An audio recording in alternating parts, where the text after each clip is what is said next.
नमस्ते दोस्तों, मैं हूं dietitian Siddhi Bhatt, clinical nutritionist and diabetes educator.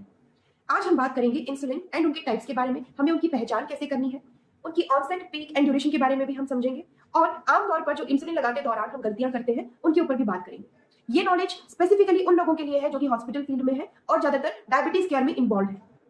Insulin दो प्रकार की होती है, basal insulin and bolus insulin. जो बेसल इंसुलिन है इसे बैकग्राउंड इंसुलिन या फिर लॉन्ग एक्टिंग इंसुलिन भी कहा जाता है। ये इंसुलिन पूरे दिन काम करती है, जैसे कि दिन और रात ब्लड शुगर को स्टेबल रखना। और जो बोलस इंसुलिन है ये मील टाइमिंग्स पर काम करती है, इसीलिए इन्हें मील से पहले लिया जाता है। इन्हें शॉर्ट एक्टिंग या फिर रैपिड इंसुलिन भी कहा जाता है। हम यहाँ पे तीन टर्मिनोलॉजीज याद रखेंगे, onset, peak and duration. Onset जब इंसुलिन काम करना शुरू करेगी, पीक यानी कि सबसे ज्यादा स्ट्रॉन्ग इंसुलिन कब होगी, यानी कि सबसे ज्यादा इसका इफेक्ट किस टाइम पे होगा, और ड्यूरेशन ये कितनी देर तक इंसुलिन काम करेगी। ये है इंसुलिन ग्लार्जिन, ब्रांड नेम इसका ग्रेडिटस है। अदर ब्रांड नेम्स भी है जैसे कि जेनरिक ग्लार्जिन आईपी। ये एक लॉन्ग एक्टिंग बेसल इंसुलिन है। इसका ऑनसेट 1 से 2 घंटे का होता है। इसके पीक्स मिनिमल होते हैं एंड ड्यूरेशन करीब 24 घंटे तक होते हैं। बैकग्राउंड शुगर मेंटेन करता है ये, इसीलिए ये भी एक बेसल इंसुलिन है।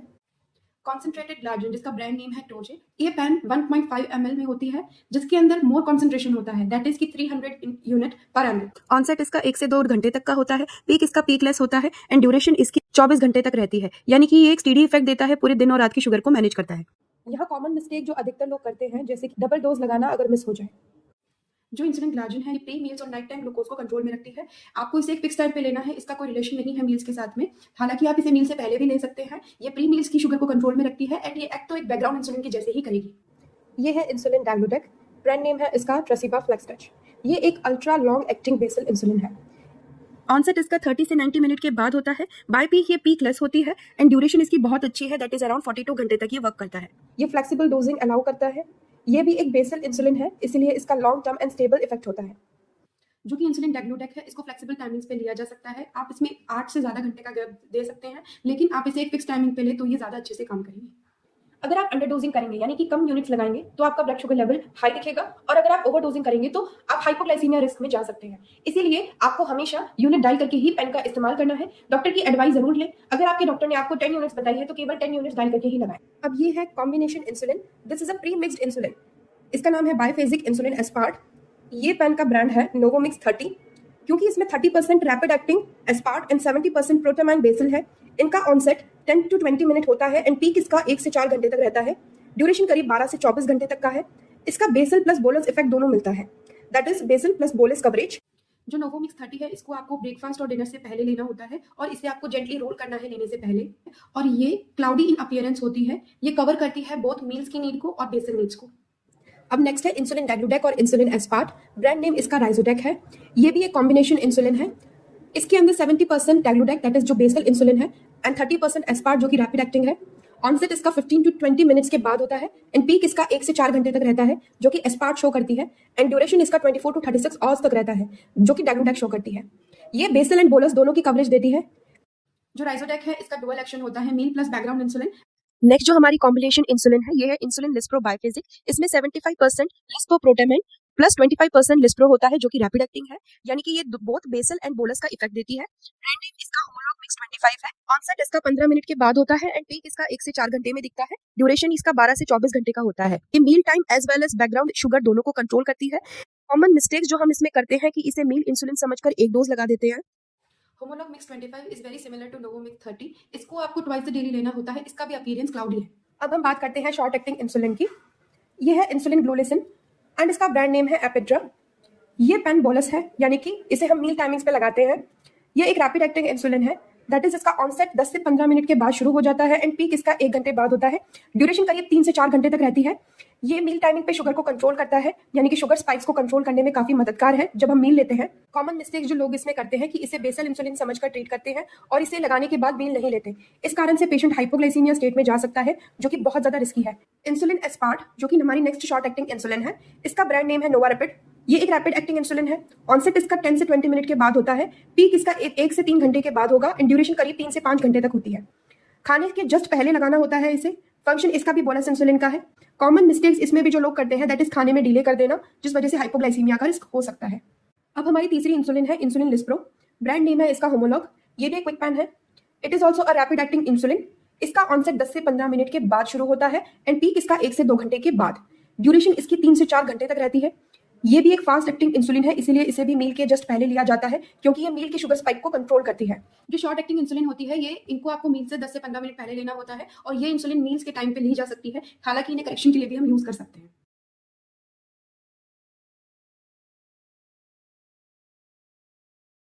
हम समझते हैं इंसुलिन पेन की प्रॉपर टेक्निक्स क्या होती हैं। तो हम स्टेप बाय स्टेप समझेंगे कि इंसुलिन पेन लगाने का तरीका क्या है। कई बार गलती करने पर हमारी इंसुलिन का एब्जॉर्प्शन कम हो जाता है या फिर लगाते दौरान पेन महसूस होता है।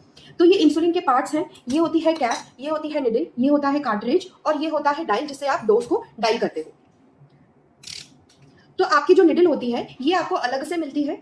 ये निडल को आपको इस पर अटैच करना होता है। आप देख सकते हैं एक छोटा सा इसमें निडल है। ये निडल आप इसके अंदर अटैच करेंगे और इसे फिक्स कर देंगे। राइट, इसका जब अपर कैप रिमूव करेंगे तब इसमें छोटी सी निडल है, इसे आपको इंसर्ट करना होता है। फॉर सेफ्टी पर्पस ये आप अपर कैप हमेशा लगा के रखें। पेन को हमें पहले प्रिपेयर करना होता है यूज से पहले। तो आप इस पेन की अपर कैप को रिमूव करें। रिमूव करने के बाद आपको इसे 1 या 2 यूनिट पे सेट करके इसकी 1 या 2 ड्रॉप आपको निकालनी है। आप देख पा रहे हैं कि मैंने 2 ड्रॉप निकाल दी हैं, जिससे आप पेन को प्रिपेयर कर लेंगे। अगर इसमें कोई एयर बबल रह जाती है तो वो भी इसके अंदर से रिमूव हो जाएगी। सबसे पहले आपको अपनी डोज सेट करनी है जैसा कि आपको डॉक्टर ने प्रिस्क्राइब किया है। उसके बाद आपको इंजेक्शन कहाँ लगानी है वो साइड को समझना है। अगर आप आर्म्स पे लगाते हो तो आर्म्स पे बहुत ही स्लो एब्जॉर्प्शन होता है। थाइस पे लगाने पर थाइस से मॉडरेट एब्जॉर्प्शन होगा, जबकि आप अगर स्टमक पे लगाएंगे तो स्टमक पे एब्जॉर्प्शन रेट इंसुलिन की बहुत हाई होती है। इसे आपको नाभि से 3 उंगली के गैप पे लगाना होता है। आप जब भी लगाए तो उसे रोटेशन में लगाए ताकि लम्प्स बनने के चांसेस कम हो। तो आप देख सकते हैं कि ये आपकी रोटेशन साइड्स होती है। आपको 1, 2, 3, 4 इस प्रकार से रोटेट करना होता है। आप एक ही पॉइंट पे 3 से 4 बार लगा सकते हैं। जैसे 1 में आपने रोटेट करते हुए लगाया, अगर आप एक ही साइड पे रिपीट करते हो, एक ही साइड पे जैसे कि आपने उसी पॉइंट पे बार बार लगाया, तो चांसेस है वहां पे लम्प्स बनने के। आपको इंजेक्शन हमेशा 90 डिग्री एंगल पर रखना होता है। अगर आपका इंजेक्शन टेढ़ा है 45 डिग्री एंगल पे सिर्फ तब रखें जब बहुत ज्यादा पतली स्किन हो, अदरवाइज आपको 90 डिग्री एंगल पर रखना है इंजेक्शन को और फिर इंसर्ट करना है। आप देख सकते हैं हमारी स्किन है, स्किन के नीचे होती है सबक्यूटेनियस टिश्यू, जिसमें आपको इंसुलिन इंजेक्ट करनी होती है। अब किसी किसी की बेली फैट बहुत कम होता है, जो लोग बहुत थिन होते हैं, उनको जरूरत है थोड़ा बहुत पिंच करने की। पिंच करने की वजह से उनकी सबक्यूटेनियस टिश्यू को ज्यादा एरिया मिलता है और इंजेक्शन प्रॉपर टिश्यू के अंदर ही इंसर्ट होगी। जिनकी बेली फैट ज्यादा है उनको पिंच करने की जरूरत नहीं होती, तो आप नेसेसरी हो तभी पिंच करें। आपको डोज सेलेक्ट करनी है, उसके बाद में आपको इंसर्ट करना है। इंसर्ट करते दौरान आपको 10 सेकंड रूल फॉलो करना है, जिसमें आपको 10 to 15 सेकंड्स मिनिमम होल्ड करके रखना है ताकि आपकी इंसुलिन प्रॉपर्ली इंजेक्ट हो जाए। आप जब भी इंसुलिन इंजेक्ट करें आप तभी फोल्ड करें अगर आपकी स्किन बहुत ज्यादा थिन है। आपको हो सकता, अगर आपका बेली फैट अच्छा है तो आपको इस तरीके से पिंच करने की जरूरत नहीं है। अब आप देख सकते हैं ये एक पेशेंट है, इसने एक ही साइड पे बार बार इंसुलिन इंजेक्ट करी, इस वजह से यहाँ पे लंप बन चुका है, जबकि यहाँ पे कोई लंप नहीं है। तो आप ध्यान से देखेंगे तो यहाँ पे एक बहुत ज्यादा हैवी लंप है। एक बार आप पिंच करें इसको, ये देखें, ये जो लंप है ये प्रेस नहीं हो पा रहा, जबकि यहाँ पे प्रेस करें, यहाँ इजीली हो रहा है, जबकि यहाँ पे नहीं हो पा रहा। तो फिर हमें क्या क्या गलतियां नहीं करनी, जैसे कि जब भी आप इंजेक्शन लगाएं तो उस पॉइंट पे आप रब ना करें, उस पॉइंट पे आप हल्का सा प्रेस कर दें ताकि आपका ब्लड रुक जाए। उसके बाद में कभी भी एक ही पॉइंट पे बार बार रिपीट ना करें, एक ही साइड पे बार बार रिपीट ना करें और अपनी इंसुलिन की पेन किसी और पर्सन के साथ में शेयर ना करें, अदरवाइज आपके अगर कुछ इन्फेक्शन है तो वो उसे भी हो सकता है। और एक चीज का बेहद ध्यान रखें कि आपको हमेशा पेन को फ्रिज में रखना होता है, ना कि फ्रीजर में। अगर आपकी पेन अनओपन है तो आप इसे 2 to 8 डिग्री सेल्सियस तक फ्रिज के अंदर रखेंगे। अगर पेन ओपन हो चुकी है तो less than 25 degree Celsius room temperature पे आप पेन को रख सकते हैं फॉर मिनिमम 28 डेज, उससे ज्यादा नहीं। और इसे डायरेक्ट सनलाइट से आपको बचाना है।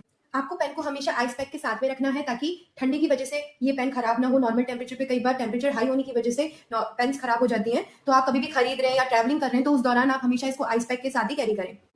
तो दोस्तों, आशा करती हूँ आपको हमारे इस वीडियो के माध्यम से सारी जानकारी इंसुलिन पेन के रिगार्डिंग मिल गई है। उम्मीद करती हूँ आपका दिन मंगलमय हो। धन्यवाद।